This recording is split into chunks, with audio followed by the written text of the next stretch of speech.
नमस्कार मित्रांनो, लाडकी बहीण योजनेसंदर्भात मोठी बातमी आहे। महाराष्ट्राचे उपमुख्यमंत्री व अर्थमंत्री माननीय अजितदादा यांनी 4 चाकी गाडीची अट रद्द करणे व कोणत्या महिन्यात महिलांच्या खात्यावर 3000 रुपये जमा होतील या संदर्भात मोठे विधान केले आहे। त्या विषयावर सविस्तर माहिती या व्हिडिओमध्ये बघणार आहोत। तरी आपण हा व्हिडिओ शेवटपर्यंत बघा। चॅनलवर पहिल्यांदाच आला असाल तर चॅनलला सबस्क्राइब करा, म्हणजे असेच महत्त्वाचे अपडेट आपल्याला वेळोवेळी मिळत राहतील। तर मित्रांनो, सध्या महाराष्ट्रात मुख्यमंत्री माझी लाडकी बहीण योजनेची चर्चा आहे। या योजनेसाठी महिलांना 31 ऑगस्टपर्यंत अर्ज करता येणार असून पात्र महिलांना दरमहा 1500 रुपये देण्यात येणार आहेत। असे असले तरी या योजनेसाठी अर्ज करण्याच्या अटीमध्ये 4 चाकी गाडीची महत्त्वाची अट शासनाने घातली आहे। ती अट तातडीने रद्द करावी अशी मागणी ग्रामीण भागातून मोठ्या प्रमाणात होत आहे।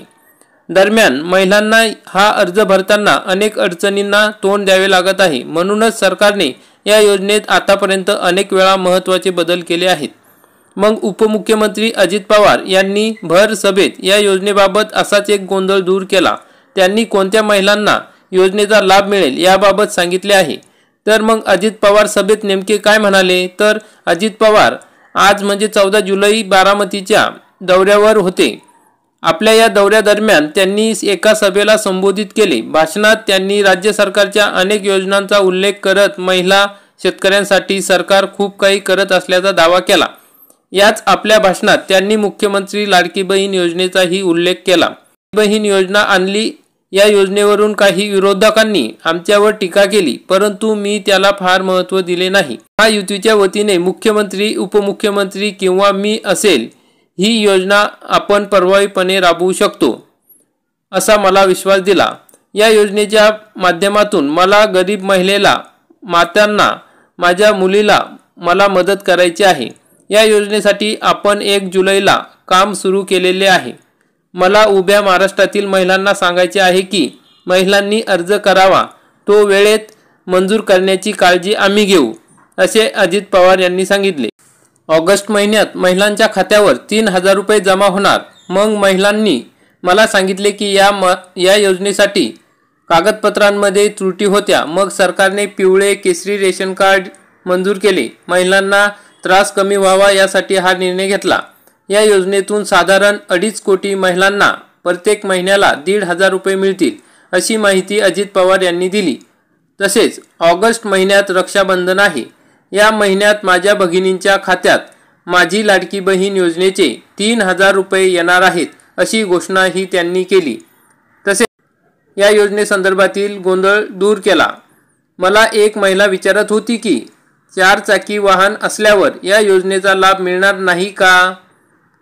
मी म्हणालो की ट्रॅक्टर असलं तरी लाभ मिळेल।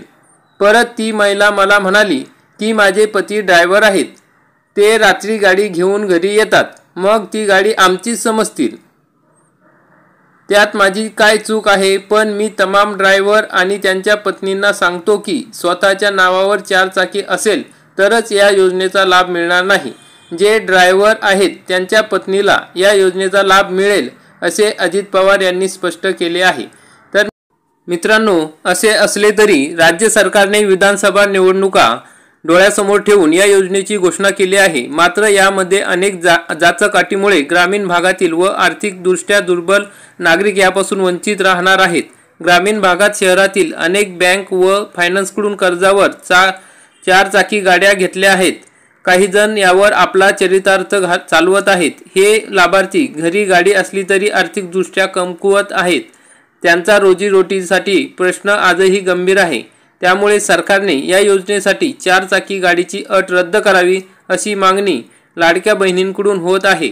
सरकारने अशा अटी घालून सर्वसामान्य नागरिकांना वंचित ठेवण्याचा घाट घातला असल्याचे मत येथील महिला भगिनींकडून या ठिकाणी व्यक्त केले जात आहे। सरकारने याचा विचार करून 4 चाकी वाहन असण्याची जी अट आहे ती रद्द करण्यात यावी, या संदर्भात सर्व बहिणींनी सरकारला विनंती केली आहे। तरी लवकरात लवकर ही अट रद्द व्हावी। तर मित्रांनो, या ठिकाणी आपण हा व्हिडिओ बघितला त्याबद्दल धन्यवाद। व्हिडिओला जास्तीत जास्त शेअर करा, सरकारकडे मागणी करा की ही अट रद्द व्हावी, म्हणजे ज्या महिला या योजनेपासून 4 चाकी गाडी घरी असल्यामुळे वंचित राहणार आहे त्यांनाही फायदा होईल। तर आपण हा व्हिडिओ बघितला त्याबद्दल धन्यवाद। असेच महत्त्वपूर्ण माहिती मिळवण्यासाठी चॅनलला सबस्क्राईब करा, बेल आयकॉनला क्लिक करा। जय हिंद, जय महाराष्ट्र।